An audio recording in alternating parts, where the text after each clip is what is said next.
It's Jim Channon from the Bioport. Go Planet. We're going to look at new jobs in our district today for a few minutes. And, you know, most people call this the economy.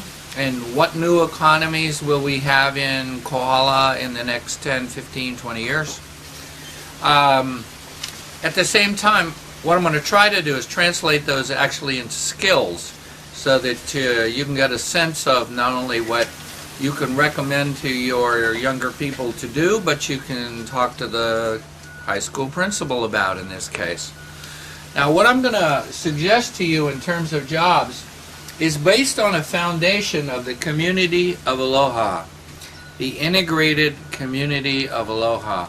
This is something we have. This is something we have had for a long time. It is something that is maybe not as integrated as it needs to be. Now, that's a new job for everybody. There's no pay for that job. It just comes from the heart. But in tough times, if you have the integrated community concept of Aloha, and it really is there, you can get through almost anything. It's the only thing, by the way, we can afford not to lose in any way. Now, as we look at where we are, and obviously everybody's interested in preserving what we have, that is a very common theme in all of our meetings in Kohala. Keep Kohala, Kohala. What we're really saying, in a way, is that the land here, as it is, uncluttered, you know, no urban sprawl to speak of, is something we want to protect. So, under the umbrella of Aloha, we have the Aina, which is a sacred responsibility we have to see that the land that we shepherd, that we malama, is brought to its fullness, cared for, and therefore then serves us.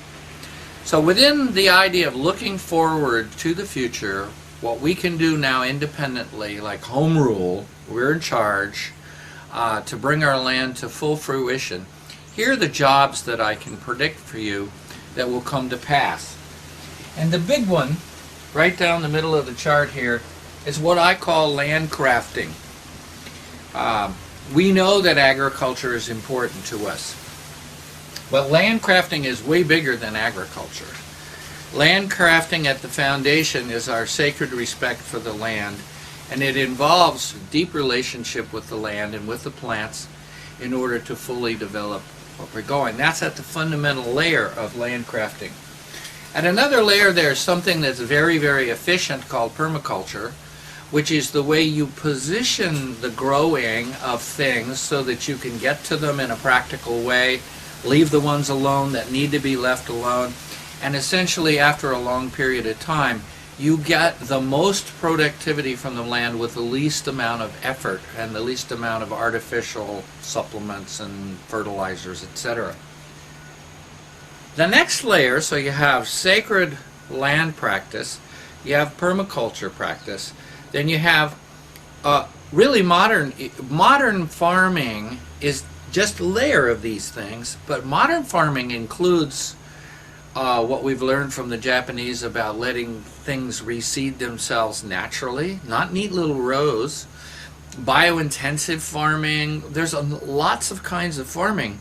The secret here is to let those places of farming match the permaculture plan, and then the fourth layer being the botanical garden plan.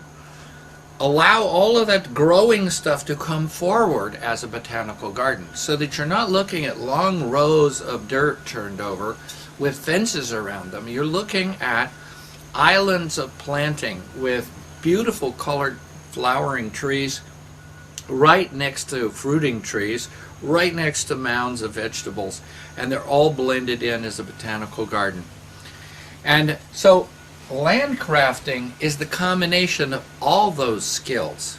And it's fine to have a practical farming background in the middle of this, but you also have to know how to run light equipment. You have to know how to draw plans that interest people in developing their land. You have to have, you know, the communication skills to get people there. So this is a new practice. It's bigger than anything we've done before. And to me, it is Ag Plus. And we call it landcrafting. Now, just beside that as the main priority are the richer, in this case, tourist destination skills. We have managed to get people from the hotels to take a left, come to Kohala, sit down at one of our 15 restaurants, visit our gift shops, and visit our galleries. And this is a destination identity that we've created for daytime tourists. Now, to enrich that, there may be the possibility of having very interesting places for tourists to stay a little longer than that, and so that they would be back in the stores the next day. Now, normally you say, well, that's not wise. We just want them to come during the day and then go home. But the trouble is that's our only economy right now, pretty much. So we want that to have a real firm foundation. And when the new roads going to Kona get all fancied up, it won't look so much like going through Gary, Indiana to get there. We're going to have to compete a little harder to get that traffic to come this way. A second very important priority is the healing or healers network. We have 120 to 30 people on the books in Kohala now who usually go to hotels to provide their healing arts. Mostly they're manual, mostly they're some kind of healing massage. If they were networked here so that people could come to do their luncheon and their gift buying and also stop in a place where they could get healed, and there are, by the way, 4 places like that in some form right now. But if that network was actually a place where the restaurant people would recommend the healer to the people who come there, and the gift shop person would recommend the healers, and the healers would recommend the healers to other healers, and the thing would be a functioning self-advertising system, we can get this economy up where it belongs. And by the way, these then are complementary economies. Now, we have the hospitality economy, which present time is one whereby the very, very charming people of Kohala go to the hotels on the Gold Coast, and they do everything from welcome people to carry bags to take care of the food to whatever it might be, landscaping. We're interested in sort of bringing that closer to home for our younger families that have children. So imagine that we're going to do what we can to bring that hospitality culture home. And as the new landowners who own 20-acre parcels here in Kohala build fairly large homes, likely, they're going to need support with their homes, both for growing food, for developing the land, and for taking care of the homes and what's there. Now, you might say, I don't want my daughter or son to be a maid or a, landscaper only. No, this is a higher art than that, because all the local places that begin with waiting, for example, at the end of the wait staff thing is the food manager, and at the end of that is the person who owns the restaurant. So all of these skills do build towards something more sophisticated. And then down at the bottom here, because we're going to have a number of people moving here, and we're not going to accept tract housing developments, because we right now have 500 lots that you can build homes on that are already owned by somebody. So we don't need to have somebody come tell us we need more housing.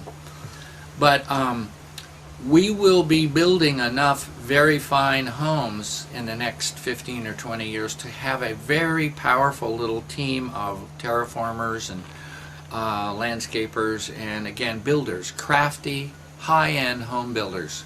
And we have the talent here already, so that little industry can grow. It can stay. It doesn't need to grow, but it needs to be honored and brought into more integrity. So these are the areas that I'm predicting growth in North Kohala. You can then get a better idea by looking at these, what kind of skills, and I will deal with that in another video. Go Planet! Go Kohala!